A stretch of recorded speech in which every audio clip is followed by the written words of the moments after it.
개인적으로 저희 집에서 가장 건강한 사람은 제 아내입니다. 우리 아이들이 항상 우리 집에 가장 건강한 사람이 엄마랑 건강하지 걱정할 게 없다. 그래서 이 얘기를 이렇게 아이들이 해요. 한때 우리 아내가 죽음의 사선을 넘나들기도 했지만 그때 저는 미국 목회뿐만 아니라 미국의 모든 생활을 접고 귀국에 있습니다. 근데 귀국하고 나니까 가장 큰 문제가 아이들이에요.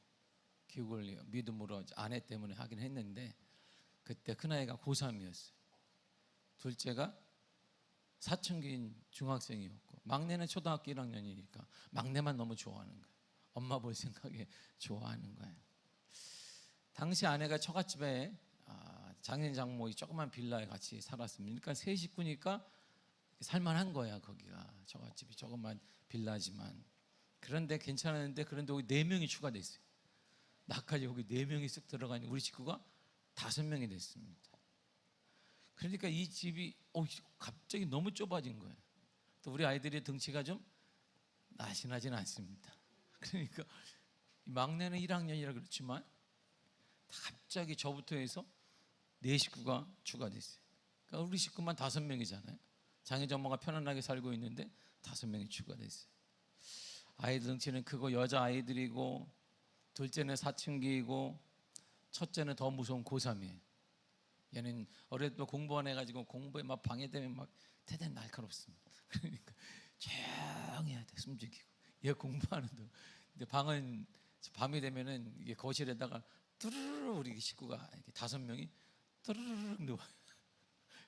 그러면은 TV가 그 앞에 있는데 막내는 TV를 보자 그랬는데 큰애가 딱 그러면 고3이잖아. 그냥 고3이니까 우리도 나도 숨 쉬면 안 돼. 숨도 크게 쉬면 안 되니까 조용히 있어야 됐어요.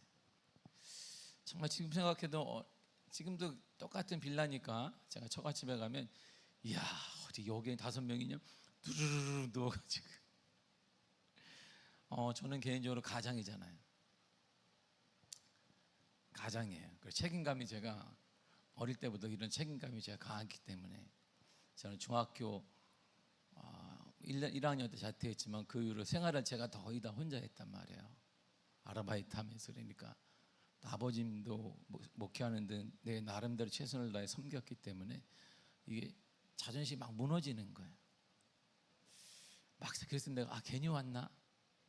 그냥 내 아내를 보니까 또 그런 마음도 없고 처갓집에 얹혀있는 제 모습이 너무나 슬픈 거예요. 밤마다 이게 잠이 안 오는 거예요. 이렇게 수십 번 괜히 왔나? 여기 왜 왔나? 하나님 나한테 이거 왜 주지? 그래서 제가 하나님 앞에 목회를 간두겠습니다 그랬어요. 목회를 그만하자 이제. 돈을 벌어야 되겠다. 그리고 그래서 국제학교를 한 거예요. 또한 가장으로뿐만 아니라 사이로서도 좀 그렇잖아요. 저는 그 당시까지 제게 서툰 아빠였어요. 오직 목회만 했습니다. 오직 목회만 했어요. 93년에 제가 신대원에 들어간 이후로 그 전부터 목회만 했어요. 전혀 다른 데는 관심이 하나도 없었습니다. 재미가 없어요. 지금도 목회에는 아무런 관심이 없습니다. 놀러 가는 것도 전 별로 재미가 없어요. 휴가 가는 것도 재미가 없어요. 대부분의 시간을 교회에서 보냈어요. 한국에서도 그랬고 미국에서 똑같이 한인 목회를 그렇게 했습니다. 그러니까 아이들에게 저는 아버지라기보단 목사님이에요. 목사님이 집에서도 목사님이고 교회에서도 목사님만 있는 거예요. 그러니까 목사님이니까 긴장하고 예민한 거예요. 제가 이렇게 작은 왜 항상 긴장돼 있으니까 24시간 또 한인교회 목회가 쉽지 않습니다. 그러니까 늘 긴장돼 있어요. 미국에서는 일반적으로 방 3개에 살았어요. 방 3개. 이게 일반적이거든요. 복층이든 크든 방은 3개예요. 아파트가. 그러니까 저와 아내가 자고 그리고 큰애는 고등학생이니까 하나 딱 주고 절대 금지라고 딱 써놔요. 애들도 안 가고. 그다음에 둘째하고 막내가 거기서 잤어요. 부딪힘이 별로 없어요. 이 아이들이. 저하고도 부딪힘이 별로 없어서 저는 마음대로 아침부터 새벽부터 나가서 밤에 들어 이 한국 목회를 거기서도 그대로 했습니다. 근데 아내의 수술과 치료 때문에 떨어지는 동안 제가 틈만 나면 뭘 해야 되냐면 애들을 먹여야 되는 거예요. 좀 잘 먹는 아이들을 먹여야 되니까 권사님들이 막 계속 갖고 와요. 근데 건강에 좋지 않다. 라자니아라는 게 있어요. 라자니아가 이게 한국의 라자냐, 미국에서 원판 라자냐 이렇게 두꺼운데 치즈와 그걸 범벅을 내는 거 큰 걸 갖고 와요. 그걸 아침만 되면 분명 어제 저녁에 내가 받아서 넣어놨는데 하나도 없어요. 나는 손도 안 대는데 이거 어디 갔지? 아이들 뱃속에 들어가 있는 거야. 특별히 둘째와 첫째 뱃속에 이게 라자냐가 떡하니 들어가 있는 거야.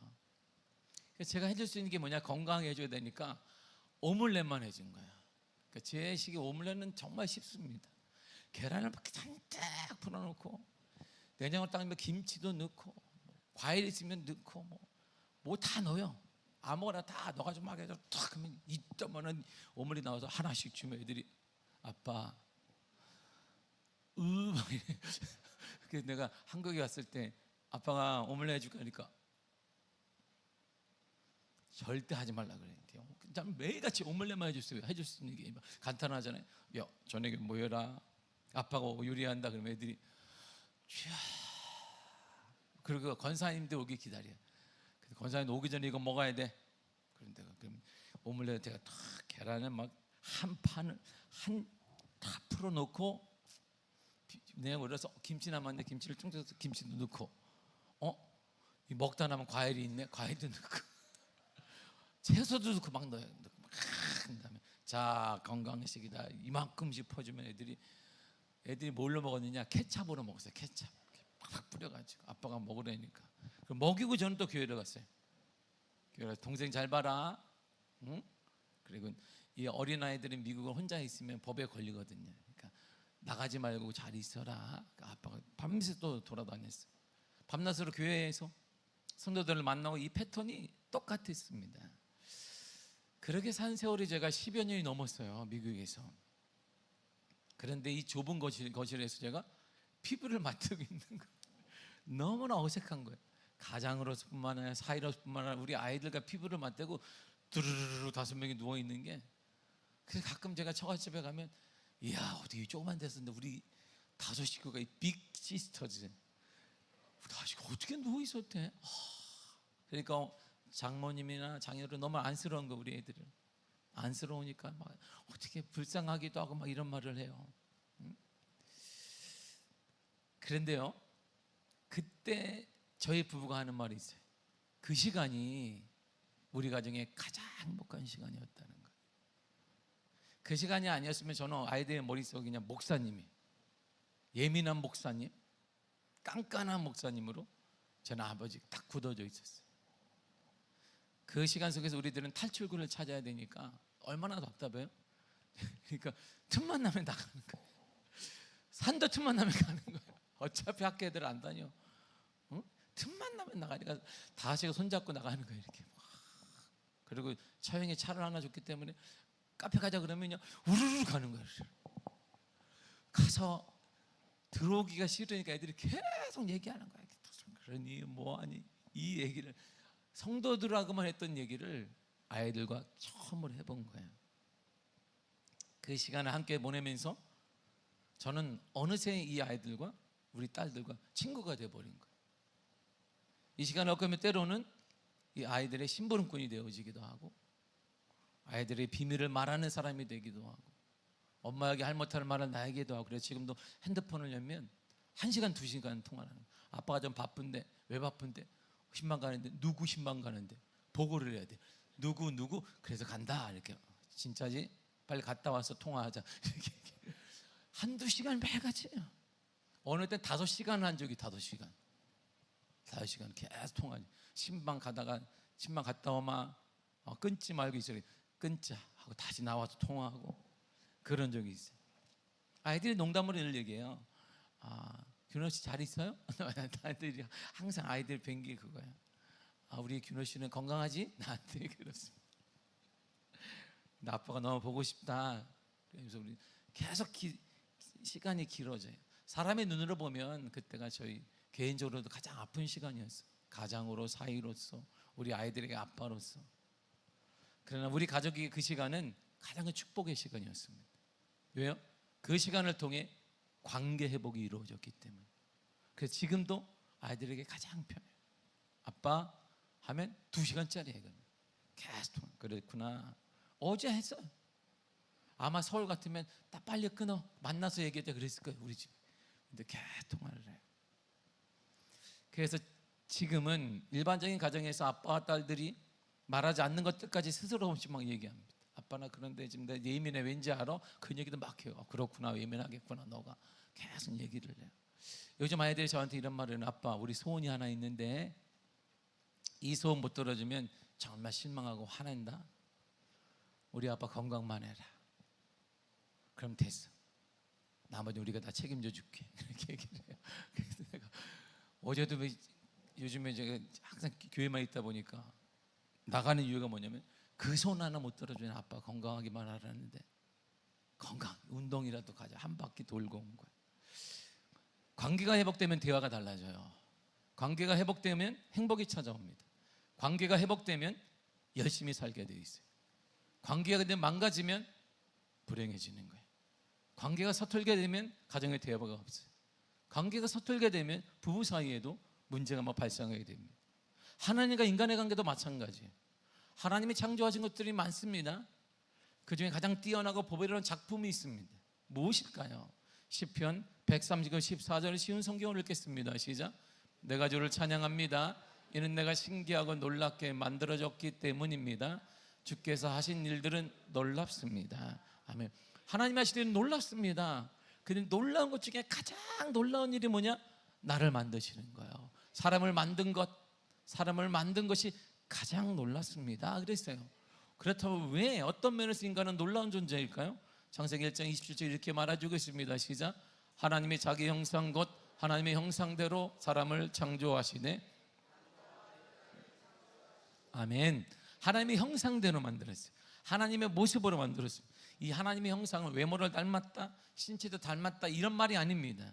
하나님의 성품과 하나님의 역할과 영적 능력을 닮았다 이런 말이에요. 그래서 그분을 대리하도록 하나님이 만들어 놓았다라는 것입니다. 영적 신분과 영적인 본질을 말하는 것이지 외모를 닮았다는 게 아니라 이런 말이죠. 인간은 하나님처럼 사랑할 수 있어요. 인간은 하나님처럼 공의를 행할 수 있습니다. 인간은 하나님처럼 도덕적으로 살 수 있습니다. 인간은 하나님처럼 용서할 수 있습니다. 인간은 하나님처럼 화해할 수 있습니다. 인간은 하나님처럼 기다려줄 수 있습니다. 인간은 하나님처럼 너그러운 품을 수 있어요. 그것이 바로 영적 능력이고 그것을 부여받은 존재다 이런 말입니다. 그래서 성경은 다시 이렇게 말합니다. 골로새서 3장 10절입니다. 시작. 새 사람을 입었으니 이는 자기를 창조하신 이의 형상을 따라 지식에까지 새롭게 하심을 입은 자니라. 아멘. 하나님과 같은 성품과 능력과 역할을 담당하도록 새롭게 지음받은 자 바로 그 사람이 인간이라는 거예요. 우리는 하나님의 성품이 있고 하나님의 능력이 있으며 하나님의 역할을 부여받았다 이런 말이에요. 하나님의 창조주 하나님의 지배자 우리도 그렇게 해야 된다라는 것입니다. 바로 인간인 우리의 모습이에요. 그래서 놀라운 것 중에 하나가 뭐냐면 최고의 놀라운 게 하나님이 나를 그렇게 만든 거예요. 하나님은 다양한 생명체들을 만드니 어김없이 좋았더라 이렇게 말씀하죠. 모든 것 만든 다음에 보시기에 좋았더라, 보시기에 좋았다 이렇게 말씀하셨는데 인간을 만드는 좀 다른 표현을 썼습니다. 창세기 1장 31절입니다. 시작. 하나님이 그 지으신 모든 것을 보시니 보시기에 심히 좋았더라. 저녁이 되고 아침이 되니 이는 6째 날이니라. 아멘. 지금 보세요. 심히 좋았더라. 다른 것은 그냥 보시기에 좋았더라 했는데 인간을 만든 다음에 보시기에 심히 대단히 놀랍게 좋았다 그랬어요. 그렇다면 처음 인간과 하나님의 관계는 어땠을까요? 하나님과 인간의 관계는 어떤 막힘이 없어요. 완벽한 사랑과 완벽한 생명을 나누는 온전한 교제의 관계였습니다. 하나님과 인간의 최초 관계는 모든 갈등과 결핍이 없어요. 그냥 소통하는 거예요. 함께 있는 것만으로 좋아하는 관계였습니다. 인간은 하나님과 친밀한 동반자였습니다. 인간은 하나님의 성품과 모양을 담은 특별한 존재로 지어졌어요. 로봇이 아니란 말입니다. 단순한 가축이 아닙니다. 하나님과 인격적인 대화가 가능한 상대로 존중받았어요. 우리는 하나님을 존중하고 하나님도 우리를 존중했습니다. 그래서 대화가 되는 거예요. 서로의 마음을 아는 거예요. 서로를 알아가고 서로를 존중하고 우리가 하나님을 하나님으로 존중하고 하나님은 우리를 창조물로 알고 계셨다 이런 말입니다. 그러니까 이 땅에 그때 인간은 하나님을 두려워하지 않았어요. 하나님께 숨을 필요가 없습니다. 하나님과 당당하게 나가서 얘기하고, 하나님께 자신 얘기하고, 구해줌도 얘기하고, 뭐 애로사항도 얘기하고, 하나님이 듣고 그렇구나 얼마나 그랬니라고 대화한 정도였습니다. 인간에게 하나님은 가장 편한 존재예요. 인간은 하나님을 닮은 것 인생으로 여기며 살았습니다. 오직 하나님만 바라보며 보았기 때문에 하나님과 완전한 가장 편한 존재. 그냥 힘들면 너무 힘들다 하나님, 그러면 그래, 이런 존재였습니다. 이러한 친밀한 관계를 통해 인간이 누린 복을 보세요. 에덴 동산이라는 같은 공간에서 하나님과 인간이 같이 살았어요. 인간은 스스로 생명을 유지하는 존재는 그러나 아니었습니다. 하나님이 생기를 주셨어요. 하나님 모든 풍요를 누리도록 했습니다. 의존적인 존재였으나 그것도 괜찮은 거예요. 왜? 끊임없이 하나님은 공급해 주시니까 의심할 필요가 없어요. 하나님은 나에게 물질을 공급하고 생명을 공급하고 가정을 공급하는 거 의심할 필요가 없어요. 왜? 그게 원래 하나님과 나와 관계였기 때문에요. 하나님의 공급이 없으면 아무것도 누릴 수 없는 존재였지만 거기에 대해서 아등 의심하지 않았습니다. 그러나 인간은 하나님의 공급에 대해 자신이 누리고 있는 모든 것에 대해서 의심이나 두려움이 없어요. 지금 우리는 두려워하거든요. 뭔가 좀만 생기면 두려워해요. 하나님이 나를 버린 거 아니야? 언제까지 내가 이렇게 사는 거 아니야? 더 어려워지는 건 아니야? 내 인생, 내 가정은 더 힘들어지는 거 아니야? 의심하게 되지만 그때는 그러지 않았다, 이런 말입니다. 의심 자체가 필요 없어요. 늘 하나님은 나를 그렇게 만든 존재였고, 하나님은 나를 이렇게 특별하게 사랑했으며 심히 보기 좋은 존재였기 때문에 하나님이 늘상 공급한다고 생각했기 때문입니다. 당연한 것으로 여겼어요. 이것이 바로 인간의 원래의 삶이에요. 바로 이것이 하나님과 우리 사이의 원래 관계입니다. 특별히 인간에게는 죄 자체가 존재하지 않았어요. 그 당시에는. 그러니까 그 내면에 두려움이 없어요. 미래에 대한 두려움, 물질에 대한 두려움, 환경에 대한 두려움, 그 다음에 의심과 수치심, 불안 등이 존재하지 않았습니다. 오직 평안함만 있는 거야. 저와 같이 길 가는 것 평안한 거예요. 주님과 함께 살아가는 것 기쁜 것입니다. 하나님은 그런 인간에게 가장 큰 선물을 하나 주셨습니다. 그 선물이 바로 통치권을 준 거예요. 하나님을 대신해서 만물을 통치하는 대리자가 되게 하셨습니다. 그래서 인간은 하나님의 통치권을 위임받은 존재가 되어 있어요. 그래서 이름은 자기가 주어줘. 하나님이 제 이름을 뭘로 지을 거예요? 네가 지어라. 네가 통치할 거야. 너가 편한 대로 지어주어라. 곰, 뭐 다 지어줬습니다. 왜? 통치하는 자, 주인이 지어주는 거예요. 강아지가 들어오면 내가 주인이라고 생각하는 사람이 지어주는 것처럼 내가 주인이니까 하나님, 당신이 주인인데 아니다. 너에게 통치권을 줄 테니까, 주인권을 줄 테니까 네가 통치하라고 해서 이름을 지어줬어요. 이 통치권을 사용해서 만물을 다스리도록 명령하셨습니다. 이렇게 말해요. 창세기 1장 28절입니다. 시작. 하나님이 그들에게 복을 주시며 하나님이 그들에게 이르시되 생육하고 번성하여 땅에 충만하라. 땅을 정복하라. 바다의 물고기와 하늘의 새와 땅에 움직이는 모든 생물을 다스리라 하시니라. 아멘. 이것을 신학적으로 문화명령이라고 합니다. 하나님이 인간에게 온 세상을 다스리고 발전하고 아름답게 가꾸도록 부여하신 최초의 문화적, 사회적 사명이자 책무를 말하는 거예요. 이 문화명령은 인간의 사명이 교회 안에만 머물지 않음을 얘기하는 거예요. 우리의 직장생활, 우리의 가정생활, 우리의 공부, 예술, 학문, 정치, 경제 모든 면에 있어서 하나님을 예배하는 통로가 되어야 한다, 이런 말입니다. 또한 하나님과 인간의 관계는 신뢰를 바탕으로 한 언약 관계를 세웠어요. 하나님이 인간에게 완전한 자유의지를 줬어요. 네가 다 해. 다 먹어라, 다 누려라, 통치도 해라. 그런데 최소한의 법 하나를 주었습니다. 요거만 지키면 돼. 다 모든 건 너 거야. 근데 요 작은 거 하나만 지키면 돼. 최소한의 법을 주었는데 그 법이 이거예요. 창세기 2장 17절입니다. 시작. 선악을 알게 하는 나무의 열매는 먹지 말라. 내가 먹는 날에는 반드시 죽으리라 하시니라. 이 법을 통해 창조주와 피조물 사이에 경계를 세우셨어요. 이것은 억압이 아닙니다. 서로 간의 신뢰와 순종을 확증하는 사랑의 안정장치예요. 그러니까 다 하는 거예요. 그냥 요거 하나만 먹지 마. 이것은 내가 창조주이고 너가 피조물이라는 그런 증거야. 그 외에 네가 다 누려라. 이렇게 얘기했어요. 이처럼 죄를 짓기 전에 하나님과 인간의 관계는, 하나님은 인간의 완벽한 아버지였습니다. 인간은 하나님의 기쁨이 되는 자녀였어요. 우리는 기쁨이 돼 평안함을 누리고 사는 거예요. 아버지가 공급하시고 때에 따라 역사하시고 때에 따라 주장하시고 때에 따라 공급하신 하나님을 믿고 우리는 살아가는 게 최초의 하나님과 인간의 관계였어요. 그런데 하나님과 인간의 관계에 무너진 사건이 일어나요. 조금씩 틈이 생기는 사건이 일어났습니다. 인간이 하나님께서 준 최소한의 법을 어기고 말았어요. 다 해라, 네 마음대로 살아라, 네가 다 누려라. 근데 이거 하나는 하지 마.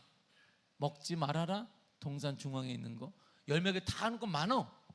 이것만 먹지 말아라 했는데 그것을 법을 어기고 말았어요. 창세기 3장 6절이 이렇게 말하잖아요. 시작. 여자가 그 나무를 먹은 집도 하고 보암직도 하고 지혜롭게 할 만큼 탐스럽기도 한 나무인지라. 여자가 그 열매를 따먹고 자기와 함께 있는 남편에게도 주매 그도 먹은지라. 아멘.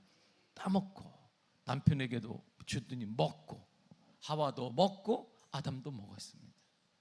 하나님이 최소한의 법을 주시면서 맺었던 약속의 관계 깨지고 말았어요. 그것이 바로 죄라는 거예요. 죄를 지은 후에 인간과 하나님의 관계에 완전한 단절이 일어납니다.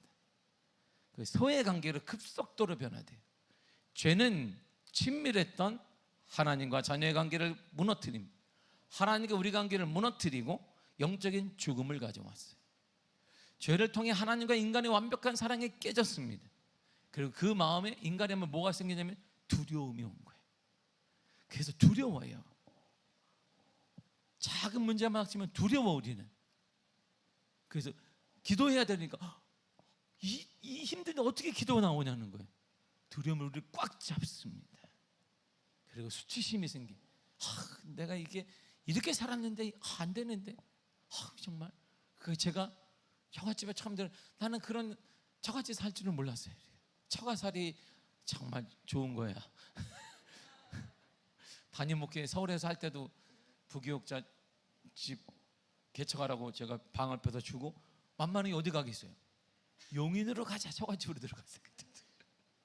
그냥 개척하고 있습니다. 개척하고 싶어요. 돈이 빚 이제 겨우 갚았는데 걱정 돈이 있다. 그래서 우리 집을 빼줬어요. 담임 목사 집을 빼 이거 개척하시라. 개척 자금 주고 우리는 그때 생각해요. 본가는 더 어려운데 처갓집이 남아있다.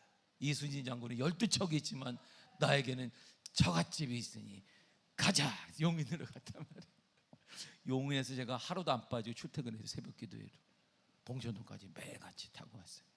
우리 아이들이 두 아이가 어렸기 때문에 할머니가 이 아이들을 이렇게 부하게 만들어놨어요. 불쌍하다고 계속 먹여가지고 우리 어머니 아이고 불쌍해라. 먹으니까 우리 아이가 그때부터 몸이 털을 잡기 시작한 거예요. 딱 수치심이 들어와요. 얼마나 제가 수치스럽겠어요. 죄는 짓지 않았는데 하나님께 뭡니까? 내가 가장인데요, 사위인데요, 그리고 목회만 제가 해왔는데요. 이 인간의 마음에 죄가 오면 두려움과 수치심이 들어와요. 그리고 인간은 하나님의 낯을 그때 피하기 시작했습니다. 숨어버렸어요. 창세기 3장 8절 이렇게 말해주고 있습니다. 시작. 그들이 그날 바람이 불 때 동산에 거니시는 여호와 하나님의 소리를 듣고 아담과 그의 아내가 여호와 하나님의 낯을 피하여 동산 나무 사이에 숨은지라. 아마 잘 보세요. 저 말은 정말 시적인 표현이에요. 하나님이 에덴 동산에 같이 있었잖아요. 근데 하나님이 거니시는데 거니시는 소리가 들려. 이렇게 얼마나 기분이 좋아요. 하나님의 옷자락이 바람에 날리는 게 있어요. 하나님이시구나. 죄를 짓기 전에 그 소리가 너무나 좋았어요. 하나님이 나를 아시는구나. 근데 죄를 짓고 나니까 피해버리는, 숨어버렸습니다. 하나님이 걸어온다? 피해버렸어요. 그 소리를 듣고, 하나님의 걸어다니는 소리를 듣고 피해버렸습니다. 숨었다는 것은 단순히 육체를 가린다는 것이 아닙니다. 죄로 인해 하나님과의 관계가 파괴되었음을 보여주는 최초의 영적 상태를 말합니다. 하나님을 피한다는 것은 생명의 근원으로부터 스스로 단절시키는 거예요. 생명은 하나님께 있는데 하나님께 피해버렸어요. 그래서 우리가 생명에 어려움을 주면 생명이 단축되는 게 일어나요. 더 제기가 안 되는 거 뭐냐면 하나님을 피해버리기 때문입니다. 영적으로 죽은 존재가 된 인간은 더 이상 거룩하신 하나님 앞에 설 수 없습니다. 관계를 피하는 도피자가 됩니다. 어느 죄에 충만하시고 모든 것을 아시는 하나님을 숨었다, 피한다. 어리석은 지혜가 뚝 떨어지고 지식이 뚝 떨어져요. 죄를 지면 지식이 딱 끊어져요. 통찰력이 생기지 않습니다. 사업이나 자녀들이나 통찰력이 생기지 않아요. 눈에 끝만 본단 말이에요. 모든 것을 지배하시는 하나님 앞에 숨어봐야 뭐 하겠어요? 근데 숨었습니다. 성경이 이렇게 말해요. 시편 139편 7절입니다. 시작. 내가 주의 정을 떠나 어디로 가며 주의 앞에서 어디로 피하리까? 피할 수가 없어요. 내가 주의 영을, 성령을 떠나 어디로 가겠습니까? 주의 앞에서 어디로 피하겠습니까? 근데 피했단 말이에요. 어리석, 통찰력을 잃어버린다는 거예요. 사람과의 관계의 통찰력, 사업의 통찰력, 교회에 대한 미래를 보는 통찰력을 잃어버렸다, 이런 말입니다. 이처럼 죄로 인해 하나님과 충돌이 일어나, 쾅 충돌이 일어나. 그전에는 함께 동행하며 거들며 행복한 사이였는데 충돌이 막 일어나요. 죄를 용납할 수 없는 거룩한 하나님 앞에 인간은 본질상 하나님의 진노를 받는 존재가 됩니다. 그리고 원수가 되어버렸습니다. 에베소 2장 3절이 이렇게 말합니다. 시작. 전에는 우리도 다 그 가운데서 우리 육체의 욕심을 따라 지내며 육체와 마음에 원하는 것을 하여 다른 아들과 같이 본질상 진노의 자녀이었다. 본질상 진노의 자녀가 되어버려서 항상 진노받아요. 그래서 막히게 되고 안 되게 되고 될 것 같은데 또 안 되고. 그걸 사도 바울은 로마서를 통해 이렇게 말하면 로마서 5장 10절에 시작. 곧 우리가 원수 되었을 때, 아멘, 원수가 되었단 말이에요. 하나님과 원수가 되었습니다. 같은 공간에서 하나님과 함께 살면서 가장 친밀한 관계를 유지했던 인간은 죄 때문에, 죄로 인해 하나님과 원수가 되었고 진노받을 자녀가 되었어요. 이 결과로 인해 함께 공유해 살았던 그 땅 에덴 동산에서 인간은 쫓겨납니다. 에덴 동산에서 추방당한다는 뜻은 뭐냐면 대리자로서의 통치권을 상실한 거예요. 이제는 통치하는 게 아니라 지배받는 자가 된 거예요. 환경의 지배를 받고 물질의 지배를 받고 사람의 지배를 받게 된 거예요. 그전에 우리가 통치했습니다. 물질을 위해서도 괜찮은 거예요. 왜? 하나님이 공급하시니까. 사람 가운데 관계가 틀어도 괜찮은 거예요. 왜? 하나님이 나를 위로하시고 그도 풀어줄 거니까. 근데 지금 우리가 눌려요. 물질에 눌리고 사람에 눌리고 환경에 눌려요. 이렇게 얼굴만 봐도 우리는 다 압니다. 교회 생활 우리가 지금 50년 가까이 여러분들 한 교회에서 했다면 딱 보면 알아요. 얼굴만 딱 들어올 때 보면 여러분 반 목사잖아요. 여러분들은 딱 보면 아이고 문제가 생겼구나. 오늘은 건드리지 말아야 되겠구나. 오늘은 조용히 그 앞에서 밥만 먹어야 되겠구나.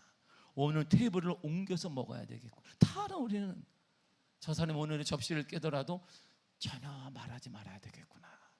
다 압니다. 다 우리가 알 수 있어요. 이게 우리의 삶이 통치권을 상실해버린 것입니다. 그래서 지배받는 인생이 되는 거예요. 하나님을 대신해 통치하는 대리자의 지위를 상실하고 말았습니다. 결국 우리가 지배받는, 지금 우리가 지배를 받고 있게 된 거예요. 인간은 하나님의 축복된 공간에서 그 공간이 에덴 동산에 쫓겨났습니다. 쫓겨난 인간이 거주하는 땅, 그래서 저주를 받은 거예요. 창세기 3장 17절과 18절을 쉬운 성경을 읽겠습니다. 시작.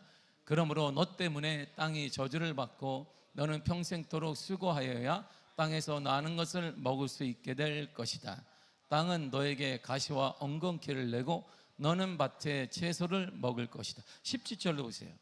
17절에 저렇게 나와요. 보세요. 그러므로 너 때문에, 보세요. 땅이 열매가 없는 것은 누구 탓이 아니다, 이런 말이에요. 너 때문이라는 거예요. 성경이 정확히 말해요. 너 때문에 가정에 열매가 없고, 열매가 없는 건 누구 탓 아니야? 정치 탓 아니야? 하나님이 정치보다 못하더냐? 경제보다 뭐 그거 아니다, 이런 말. 너 때문에. 너 누구 탓이 아니에요. 내 잘못입니다. 그래서 그리스도인은 회개하며 기도하게 되는 거예요. 주님, 제 잘못입니다. 제 밭, 제 가정, 제 일터, 삶에 열매가 없고 가시와 독초가 가득하게 된 것은 누구 탓이 아닌 저 때문입니다. 주님, 저를 용서해 주세요. 이게 그리스도인의 깨달음인 거예요. 그러면 화목이 일어나. 거기서부터 화목과 회복이 일어나는 거예요. 나를 돌이켜 봐야 되는 것이지. 나와 하나님의 관계, 나와 말씀의 관계. 왜냐하면 하나님 분명 말씀하셨어요. 사랑하는 자 내 영혼이 잘된 같이 범사가 잘되고 강건한. 영혼은 바로 영적인 하나님과 관계를 말하는 거 아니겠어요? 관계를 잘 되면 내 영혼이 잘된 같이 범사가 잘되고 강건하다 그랬어요. 사랑하는 성도 여러분, 탓하면 안 됩니다. 남편을 잘못한다, 내 배우자 때문에, 자녀 때문에, 시대상 아닙니다. 나 때문이었어요. 성경은 너 때문에 너의 밭에 가시와 독초만 가득한 거다. 지금은 우리가 그래서 기도할 때인 거야. 누구를 원망할 때가 아니라 우리 자신을 위해 기도할 때인 것입니다. 이처럼 인간이 거주하던 땅에 저주를 받은 후에 인간은 고통스러운 수고를 해야 했습니다. 뿐만 아니라 해산의 고통까지 당하게 되었습니다. 이제 인간은 죽음을 경험하는 존재가 되었습니다. 창세기 3장 19절 이렇게 말해주고 있습니다. 시작. 너는 흙이니 흙으로 돌아갈 것이니라. 아멘. 흙으로의 회귀는 하나님과의 영적 단절과 함께 영원히 살 수 있는 인간에게 제한적인 삶이 됐다는 것입니다. 육체적 죽음이 찾아왔다 이런 말입니다. 인간은 원래 온 것인 흙으로 돌아가는 유한한 존재가 되었다는 것입니다. 제가 어제 최보정 권사님 신방을 갔거든요. 가서 제가 이제 전화해서 여러 가지 다 나가서 제가 비밀번호를 아니까, 여러분 비밀번호를 모르니까 안심하시기 바랍니다. 들어가지 않습니다. 제가 양해를 구했기 때문에 제가 들어갔어요. 권사님이 지쳐 있어요. 못 알아볼 줄 알고 내가 권사님 하니까 목사님 여기까지 어떻게 왔어요? 누군지 알아니까 농담하세요. 기려고 못 하시는데 내가 권사님 얘기를 계속했어요. 내가 재밌기도 하고 뭐 하고 기도도 해주고 막 이렇게 찬송도 불러주고 막 하다가 나 가야 돼. 오늘 토요일에 예배 준비하고 내일 주일이잖아. 주일 준비하다니까 내일이 주일이에요. 나도 그럼 내일 가야 되는데 정신 주일을 삼아. 그게 내 마음이 지금도 아파요. 나도 오늘 교회 와야 되는데 거동을 못 하시니까 그 마음 알아요. 나도 알고 하나님도 알아. 괜찮아. 내가 또 오면 되잖아. 그 또가 진짜 또이기를 바래.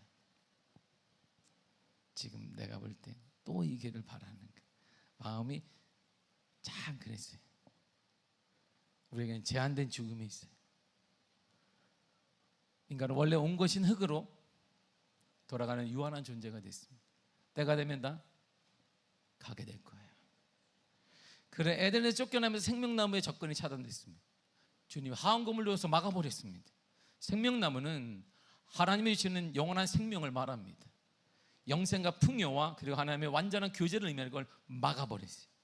또 생명나무는 인류에게 영원한 생명을 회복시켜주는 예수 그리스도를 상징하는데 그 길이 막혀버렸습니다. 예수님과의 연합, 예수님의 완전한 교제가 막아버렸어요. 그래서 우리가 불통하게 되고 안 되고 남을 탓하게 되는 거예요. 그래서 성경은 이렇게 말합니다. 그런데 주님이 이렇게 말했어요. 걱정하지 말라는 거예요. 이렇게 주님 자체가 이렇게 얘기했습니다. 요한복음 11장 25절입니다. 시작. 예수께서 이르시되 나는 부활이요 생명이니 나를 믿는 자는 죽어도 살겠고. 아멘. 생명나무를 차단해버려 화환검을 두어서. 그런데 주님 말씀하시기를 나는 부활이고 생명이다. 내가 생명나무다 이런 말이에요. 생명나무 회복의 길, 교제의 완전한 회복의 역사가 길이 열리게 되었단 말입니다. 이처럼 인간은 에덴에서 쫓겨났고 죄를 지은 상태에서 영생하지 못하도록 생명나무에 가는 길이 완전히 차단되었습니다. 이제 인간에게 더 이상 생명은 없는 거예요. 살아남은 없는 거예요. 재기는 없는 거예요. 실패와 좌절과 원망과 서로 탓하고 서로 원망하는 그러한 다툼만 일어나게 되는 거예요. 이제 인간은 곳곳에서 하나님이 이렇게 하나님이 정말 살아계신 건 맞아? 이렇게 얘기하는 거예요. 도대체 하나님은 뭘 하고 계시는 거야? 내가 힘들 때는 가만히 있다가 내가 잘 될 때면 뭐 개손장군처럼 나타나는 거 하나님이? 뭐 그런 분이 어디 있어? 이렇게 말합니다. 이 땅이 이렇게 부패하고 공의와 공정이 사라져 가는데 우리 하나님은 뭐 하는 거야? 이렇게 따지는 시대가 된 거예요. 오늘 미가의 시대가 그랬어요. 미가 선지자는 예수님 탄생 전 8세기 후반에 북이스라엘이 아시리아의 멸망을 당했습니다. 남유다 역시 이제 풍전등화에 됐어요. 까딱까딱 보세요. 경상남도만한 땅인데 반 이상이 북이스라엘인데 그게 멸망당했어요. 코딱지만한 땅 하나인 거예요. 이제 남유다가 하나 남았습니다. 근데 그러니까 남들이 볼 때 만만한 거예요. 그 나라가 군사력도 약하고 툭툭 건드리니까 이제 이 나라가 막 넘어갈 위기에 처했습니다. 어두운 시대 활동했던 선지자가 바로 미가 선지자예요. 당시 사회는 지배층과 종교 지도자들의 부패와 우상 숭배와 가난한 자들을 향한 착취와 불의가 만연했습니다. 백성들은 도덕적으로 타락했습니다. 이웃을 착취했습니다. 고리대금업이 형했습니다. 그러면서도 말하기를 괜찮아. 하나님께 예배드리고 뭐 재물 뭐 좀 우리가 남들보다 가난한 자보다 더 드리면 괜찮은 거야. 우리가 괜찮아. 하나님이 다 이해할 거야. 그러면서 예배를 드렸습니다. 아주 그냥 기복적이고 형식적인 종교주의에 완전히 쩌들어 버렸습니다. 내 살면 괜찮아 그렇게 해도 그래 내가 주일날 나오잖아. 뭐 하나님께 예배 드렸잖아. 현금 드렸잖아. 정당했습니다. 미가 6장은 하나님이 법관이 되어지고 이스라엘 백성들이 피고인이 되어는 법정 논란, 법정인 논쟁을 생각하면 딱 맞아요. 자, 피고인 나오세요 이렇게 하는. 그리고 처음에 하나님이 피고인이 이스라엘을 불러놓고 이렇게 말합니다. 자, 여러분이 먼저 할 일이 있습니다. 뭘까요? 하니까 이거 해라. 5절을 보겠습니다. 시작. 내 백성아, 너는 모압 왕 발락이 꾀한 것과 부올의 아들 발람이 그에게 대답한 것을 기억하며 시딤에서부터 길갈까지의 일을 기억하라. 그러면 나 여호와가 공의롭게 행한 일을 알리라 하실 것이니라. 아멘. 자, 두 가지를 기억하라 그랬어요. 첫째, 발락과 발람의 사건을 기억하고, 둘째, 시딤과 길갈의 사건을 기억해라. 다른 많은 사건인데 그걸 기억하라는 거예요. 이 발락은 알다시피 이스라엘 백성들이 출애굽 안에 가나안을 향하는데 계속 승리하는 거 하나님의 은혜로. 근데 모압 왕 발락이 딱 보니까 이거 위험한데. 그래서 그 당시에 가장 이게 술수를 우리로 말하면 점을 잘 치는 그다음 유명한 발람을 돈으로 매수했습니다. 이스라엘을 저주해라. 네가 저주하면 다 된다며. 발람들을 주겠다. 그래서 저주하라고 돈을 줬습니다. 그래서 돈을 받으니까 그래 그렇다면 내가 저주해야지. 그래서 자, 하나님의 백성이요 저주를 딱 하려고 하는데 입이 계속 안 돌아가. 그리고 저주할 때마다 축복을 하고 있네. 그러니까 모압 발락이 돈 줬잖아. 저주해. 그러니까 알았어요. 저주하려면 하나님이 나한테 뭐라 그래요? 뭐라 그러는데 축복을 하랍니다. 3번을 동일하게 축복을 했어요. 이스라엘 향해 놀라운 축복의 예언을 쏟아부었습니다. 이스라엘이 미처 알지 못하는 순간에도 하나님은 보이지 않는 곳에서 원수의 저주를 축복으로 바꾸어서 그들을 보호하셨다. 그걸 기억해라. 너희들이 나를 기억하지 않아도, 인정하지 않을 그때에도 나는 환경을 바꾸어서 너희들을 지켜주고 보호했으니 그걸 기억해라. 두 번째가 시딤에서 길갈까지의 일을 기억하라 그랬어요. 시딤은 광야 생활 40년에서 마지막 우리가 가나안으로 들어가는 마지막으로 머문 곳이 바로 시딤입니다. 이제 딱 됐는데 거기서 이들이 음행죄를 범했네. 그러니까 부끄러운 일을 범한 거예요. 죄를 범했어요.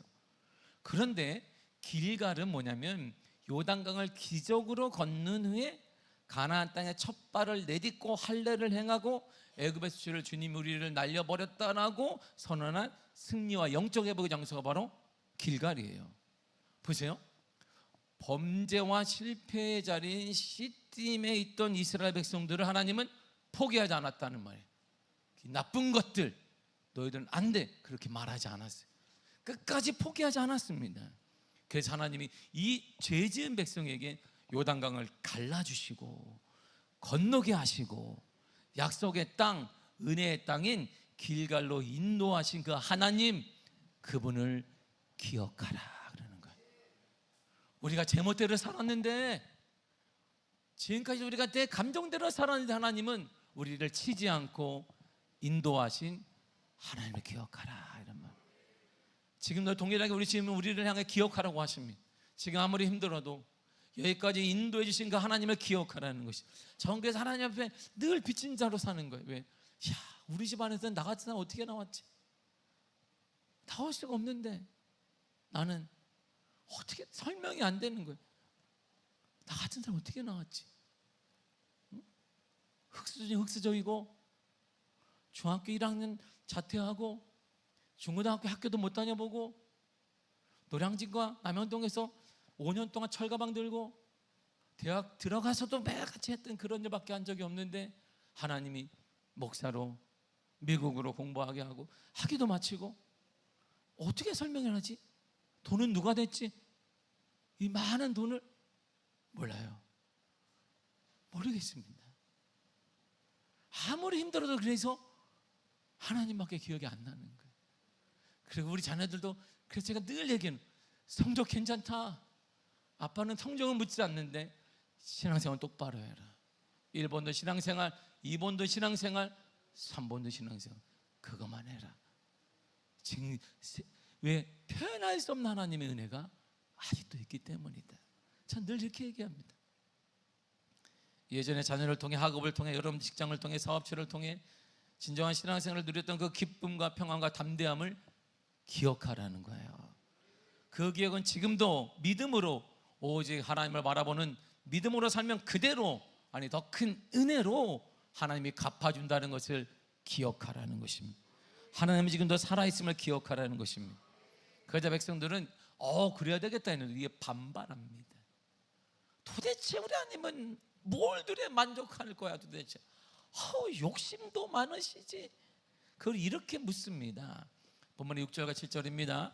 시작. 내가 무엇을 가지고 여호와 앞에 나아가며 높으신 하나님께 경배할까? 내가 번제물로 1년 된 송아지를 가지고 그 앞에 나아갈까? 여호와께서 천천의 순양이나 만만의 강물 같은 기름을 기뻐하실까? 내 허물을 위하여 내 맏아들을 내 영혼의 죄로 말미암아 내 몸의 열매를 드릴까? 아멘. 백성들이 하나님을 달리기 위해 달래는 거야. 제사하는 제도가 점점 강해지고 있는 거야. 처음에는 1년 된 송아지를 드렸어요. 근데 내가 그거 안 될 것 같다. 그래, 더 쓰자. 천천의 수양과 기름을, 그러니까 물량 공수, 엄청난 물량을 하는 게 드렸어요. 이제 안 돼? 내 맏아들까지 이제 드리자. 하나님께 맏아들도 제물로 드리자 이러는 거예요. 이들은 하나님을 진정으로 사랑하는 마음이 아니라 물질과 사치스러운 제사로 하나님의 심판을 피하려는 거예요. 내 멋대로 살 테니까 하나님 이거 받으시라. 하나님, 내가 알아서 살 테니까 하나님 받으시라는 것입니다. 왜곡된 종교적 태도를 가지고 있고 완전 하나님과 관계를 모르는 거예요. 그러자 하나님이 그들의 얘기를 듣고 이렇게 말씀하신 거예요. 내가 원하는 게 있다. 원하는 거. 이렇게 8절을 읽겠습니다. 시작. 사람아 주께서 선한 것이 무엇임을 내게 보이셨으니 여호와께서 내게 구하시는 것은 오직 정의를 행하며 인자를 사랑하며 겸손하게 내 하나님과 함께 행하는 것이 아니냐. 아멘. 하나님은 원하시는 것이 3가지 있다는 거예요. 그거 아니야. 드디어 아버님 갖고 그거 아니야. 첫째, 오직 정의를 행하라. 이 정의를 행한다는 뜻은 히브리어로 법적인 공정함을 넘어서 사회적 약자인 고아와 과부와 나그네의 권리를 보호하고 공동체 안에서 사회적 책무를 다하는 것입니다. 이들 외에 지금 가장 약자인 미자립교 목회자를에게 선한 선행을 베푸는 것입니다. 세솔로에가 목회자 전도 능력 세미나를 전국 노예 중에 처음 했고 한국 교회에서 처음 했습니다. 그래서 한국 교회가 뭐 저런 것도 하냐, 목회자들을 전도 세미나를 무슨 2박 3일 동안 한국에 이런 절대 아무도 못했어요. 우리 노예가 있어요. 새벽 6시부터 밤 11시까지 아무 프로그램이 없었습니다. 전도 훈련하고 전도 배우고 그리고 기도하고 영성 집회를 저녁까지 했어요. 그것만 2박 3일 했어요. 그리고 능력 하나. 그랬더니 목사님이 너무 회개하고 받아서 지난 월요일에 1차 교육을, 후속 교육을 우리 교회에서 했고 또 받아서 후속 교육을 다시 요일날 우리 교회가 하는 거예요. 미자립교 목사님들에게 소망과 위로를 주라는 거예요. 겉으로만 예배드리고 일상에서는 불의를 행하는 삶을 살지 말고 멈추라는 것입니다. 이것이 오직 정의를 행하는 거야. 두 번째가 인간을 사랑하라는 것입니다. 계약에 기초한 하나님의 신실한 사랑과 자비와 긍휼을 의미하는데, 단순히 불쌍한 마음을 넘어서 다른 사람에게 하나님의 조건 없는 사랑과 실천을 적극적으로 실천하고 베풀라는 것입니다. 나 하나 좋은 사람이에요. 제가 얘기하지만 내가 열심히 벌어서 다른 사람에 신세 끼치지 않는 거 좋은 사람입니다. 그러나 그리스도인은 그 내가 가진 걸 가지고 선한 영향을 끼치는 사람이 그리스도인이지, 좋은 사람 되는 게, 도덕적으로 좋은 사람 만드는 게 교회 역할이 아닙니다. 세 번째가 겸손하게 내 하나님과 함께 행하는 것입니다. 하나님 앞에서 나의 무력함을 용서, 죄인됨을 인정하고 삶의 주권을 하나님께 맡기고 매일 그분의 뜻에 순종하며 살아가는 동행을 말합니다. 하나님께서 진정 우리에게 원하시는 것은 하나님과 함께 사는 거예요. 동행하는 것입니다. 문제가 있거나 없거나 하나님과 함께하는 것이고, 아프거나 건강하거나 상관없이 하나님과 함께하는 것이고, 형통하거나 불통하거나 하나님과 함께하는 것이고, 경제가 풀리거나 안 풀려도 하나님과 함께하는 것이고, 자녀들이 잘 될 수 있지만 안 될 수도 있어도 하나님과 함께하는 것입니다. 제가 어제 신방 가서 권사님이 마지막 말이고, 제가 기도 눈물밖에 안 나오지 갔더니 기도 다 하고, 권사님 하나는 잊지 말아야 돼. 담임 목사 잊을 수 있어. 하나는 잊지 말아야 된다. 권사님 안에 예수님 계시다. 그것만 잊지 마라. 그것만 잊지 마. 나 잃어버릴 수도 있어. 괜찮아. 내가 당신 알아. 근데 권사님 안에 하나님 있다. 예수님 계시다. 그 누가 있어? 예수님. 힘이 없어. 예수님. 하나님 우리에게 진정한 교제와 완전한 관계를 원하시는 거예요. 외적인 것으로 흔들리는 것은 진정한 교제가 아닙니다. 나는 우리 자녀들이 성공하면 내 딸이고, 성공의 개념이 뭔지 모르겠습니다만 세상을 볼 때 내 딸이고, 성공하지 않으면 나는 너희들과 버려질 딸이야, 이렇게 말하지 않습니다. 얘들이 성공하든 성공하지 않든 그들은 내 가장 사랑스러운 자녀들인 거예요. 하나님과 관계가 그런 거예요. 하나님도 우리가 많이 성공하든 이름이 나든 나지 않든 하나님 우리를 자녀로 여기시는 거예요. 여전히 우리를 공급하시는 것이, 외적인 것에 지배당하는 것은 진정한 관계가 아닙니다. 이 관계가 바로 에덴에서 하나님과 인간이 경험했고 누렸던 관계입니다. 하나님이 원하시는 것은 관계 회복이에요. 그 관계 회복을 위해 이 땅에 예수 그리스도를 보내주셔서 십자가에 죽게 하셨고 다시 살리셨습니다. 자기 아들을 죽이면서까지 우리에게 원하시는 것은 딱 하나입니다. 관계 회복이에요. 에덴에서의 관계 걱정하지 마라. 두려워하지 마라. 내가 공급하리라. 내가 도와주리라. 하나님이 그것을 원하시는 거예요. 에베소 2장 13절을 보겠습니다. 시작. 이제는 전에 멀리 있던 너희가 그리스도 안에서 그리스도의 피로 가까워졌느니라. 멀리 있는데 이제 가까워졌다. 누구 때문에? 그리스도의 피로, 예수님을 통해 가까워졌다는 거야. 이 관계를 원하시는 거야. 마지막으로 시편 이사야 1장 18절 19절을 쉬운 성경을 읽겠습니다. 시작. 오너라 우리가 서로 이야기해보자. 너희 죄가 심하게 얼룩졌을지라도 눈처럼 깨끗해질 것이며 너희 죄가 진홍빛처럼 붉을지라도 양털처럼 희워질 것이다. 너희가 기꺼이 내게 복종하면 땅에서 나는 좋은 증먹 먹을 것이다. 아멘. 10절 18절을 보세요. 하나님 원하시는 이거예요. 우리가 서로 이야기해보자. 나랑 얘기 좀 해보자. 내가 다 준비돼 있어. 너희 다 용서하고 너희가 먹을 충분한 것도 준비돼 있어. 나랑 얘기 좀 하자. 얘기해, 편하게. 이게 진짜 간 거예요. 하나님은 그런 관계를 원하시는 거예요. 사랑하는 성도 여러분, 하나님께 얘기하세요. 편하게 말하세요. 창피할 거 없어요. 편하게 사람에게 하지 말고 하나님께 말하세요. 그러면 하나님께서 여러분들이 좋은 작물을 먹여주실 거예요. 가정에도 좋은 작물을 주실 것이고 일터에도 주실 것이에요. 얘기하세요. 하나님과 하나님의 소원이 그거예요. 오하라 나와 이야기해보자. 내가 준비되어 있거든. 너희를 용서하고 관계 회복하고 다 준비되어 있어. 좋은 작물도 다 준비해서 이야기하자. 사랑하는 성도 여러분, 아무리 힘들어 그걸 얘기하세요. 하나님께 얘기하면 하나님의 선한 방법으로 풀어주시고 에덴에서의 완전한 축복, 관계, 은혜, 두려움이 없고 기쁨과 소망이 있는 것으로 만들어 주실 줄 믿습니다. 기도하겠습니다.